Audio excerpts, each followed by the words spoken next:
Greta here, and welcome to today's lesson. How do you know who and what to believe? Do you always believe everything your parents say? Your teachers? What about your older siblings or other family? Do you always believe what they say?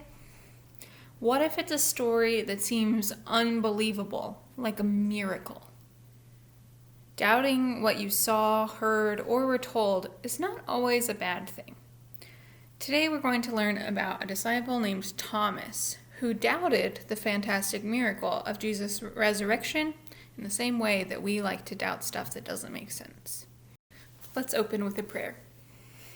Dear God, thank you for making us curious kids who ask questions. Help us explore those questions and grow in our faith in you. Amen. Today's Bible story is about Leo's favorite disciple, Thomas. Thomas doubts what he has heard, and he wants to make sure that what the other disciples tell him about Jesus is true before he can believe in the amazing miracle of Jesus' resurrection. So, Thomas believes. Slam went the door, click went the lock. No one coming in, no one going out. 10 of Jesus' disciples were hiding in a house. One wasn't there, Thomas. The disciples were afraid. Jesus died on a cross. Would they be killed too? Suddenly, Jesus appeared in the locked room with them. "Peace be with you," said Jesus. The disciples stared. Their mouths dropped open. Could it really be Jesus? Jesus smiled. He showed them his hands. They saw the holes from the nails. "Jesus, it's you!" the disciples shouted. Whoosh! Jesus breathed his spirit on them. "Go, tell everyone I'm alive. Take my spirit with you." How do you think Jesus got in the locked room? 10 disciples were ready to tell, but one disciple, Thomas, wasn't in the house that day. He didn't see or hear Jesus. When the disciples saw Thomas, they shouted, "Jesus is alive!" "What?" wondered Thomas. "I won't believe it until I see Jesus and touch his hands with my finger." 1 week later, all of the disciples were back in the house, even Thomas. Suddenly, Jesus appeared again. "Peace be with you," he said. "Thomas, touch my hands. Believe." Thomas answered, "My Lord and my God." Jesus blesses everyone who has not seen him, but still believes. So, pause and answer these questions about the story with your family.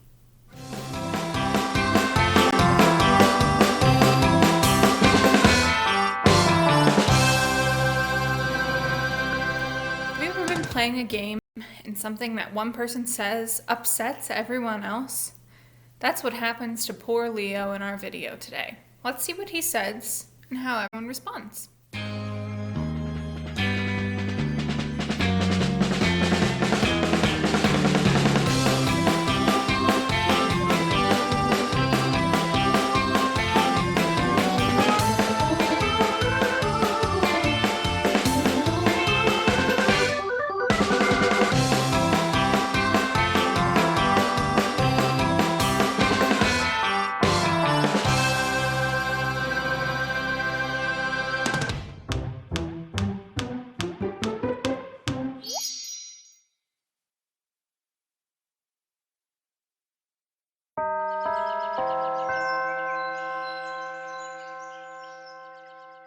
My favorite disciple is Matthew, because he was a tax collector, just like my dad. Oh, my favorite disciple is Matthias, the newest disciple. My favorite is Simon Peter, Prince of the Apostles. Hey, guys. Hi, Leo. We're playing Favorite Disciple. Want to play? How do you play? It's easy. First, you think of your favorite disciple, and then you say it out loud so that everyone can hear. Oh, okay. Well, I've always been partial to Thomas. Thomas? Yeah, Thomas. As in Thomas, the disciple that doubted Jesus Christ, Son of God? Yes. Why don't you just pick Judas? Judas betrayed Jesus to the Romans for a sack of silver. Thomas just had some questions about the mechanics of the resurrection. Leo's just trying to be cool by picking the disciple no one would ever actually pick. His skepticism speaks to me. And now he's making up words. Boy, Leo, you sure know how to end a game of favorite disciple. Let's go over to the craft table and make warm fuzzies and try to forget this ever happened. All Thomas did was ask for proof before he believed fully, and Jesus encouraged him to ask questions. Dude, you gotta back down on this one. But Just say Philip. Philip is safe. But I don't- Look, I agree with you. Thomas is a pretty cool disciple, but I would never admit it publicly. Just say Philip. I don't like Philip.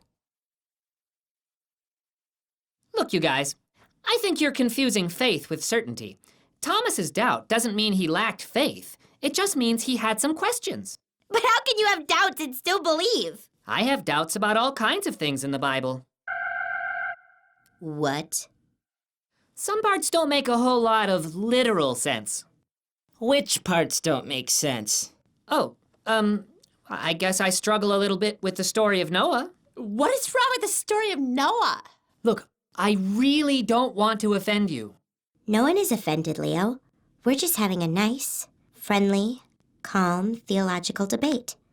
Now tell us, please. What's wrong with the Bible? Well, in Noah's case, it seems unlikely that 2 of every animal could cram into a boat that was only 300 cubits long. I mean, how could they all fit, right? Right? They all fit because you pushed the marmots under the zebras and the zebras under the elephants! Way to make Mimi cry. Is Thomas worth this, Leo? Is he? Come on, let's leave Mr. Doubty McDoubterson alone with his doubts. But faith is having doubts, yet still believing. There's nothing wrong with having questions. Guys! Guys! Come on! Now pause and answer these questions with your family.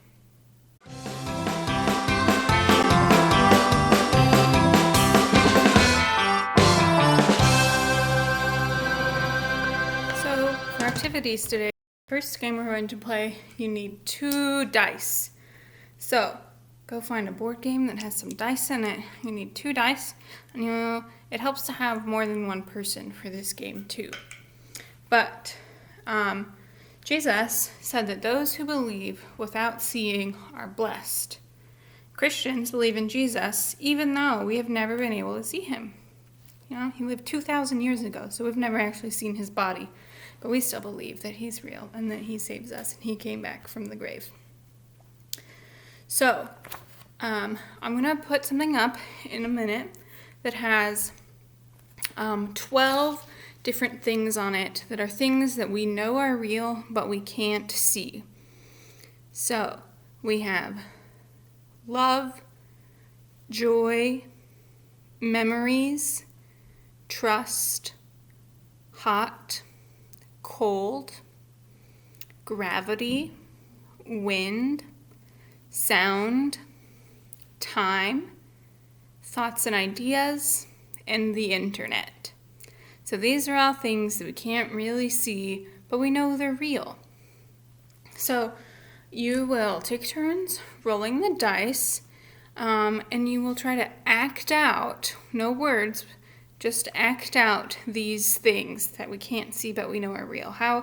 What are those ways that we know that they're real, even though we can't see them?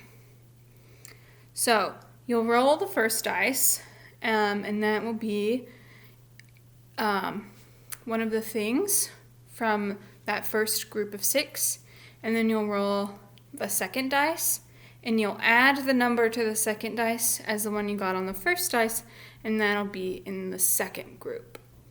So, roll my first dice. All right, I got number 4. Number 4 is trust. All right, so I will act out trust. How can I act out trust? Let's put that back. Here we go.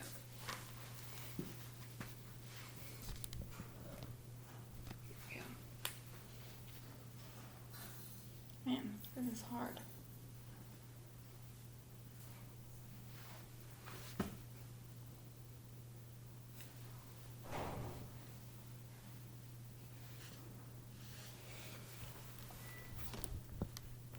All right. That was really hard. I sort of did somebody maybe meeting someone and trusting them enough to give them a hug. So now I'll roll my second dice. 3. So 4 plus 7. 4 plus 3 is 7. And 7 on our chart is gravity. So, gravity. Let's act out gravity.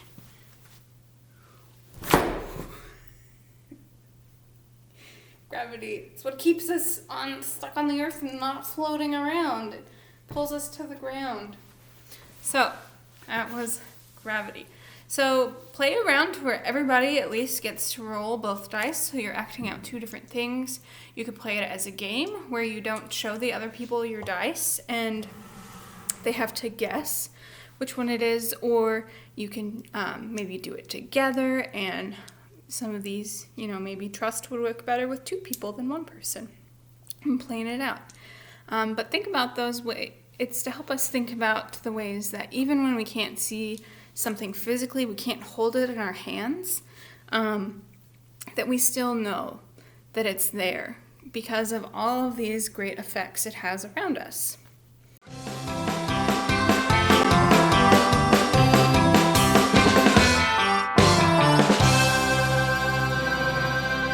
So, our second game or activity.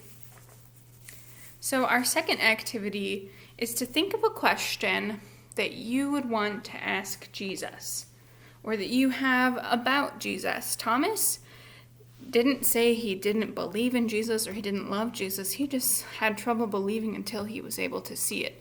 So what is a question that you have about Jesus that you want to know, that if he was here, you could ask him? And once you think of a question, I invite you to call somebody to help you maybe think of an answer. So maybe you could ask your parents, or you could talk to your grandparents, or someone you know from church that you would want to know, and ask them. Say, I just learned about Thomas, and he had some questions about Jesus coming back to life, and I have this question about this, and call somebody you know. And one last thing that I think is really cool is the sign for Jesus in American Sign Language, which lots of people use to communicate, especially if they are deaf and can't hear, so they can't talk in the same way many people do. So they use their hands to make words and sentences with their hands. And the sign for Jesus, the word for Jesus in sign language, is this, which means it's symbolizing those holes in Jesus' hand from the nails when he was on the cross. In our Bible story, that's how Jesus shows the disciples that it's really him, that he still has these holes in his hands where his hands were on the cross. So, practice that. It's your middle finger touching the opposite hand. Jesus. Jesus. Cool. All right, let's close in a blessing. God blesses all of us. That means me, and that means you. Go and bless the world.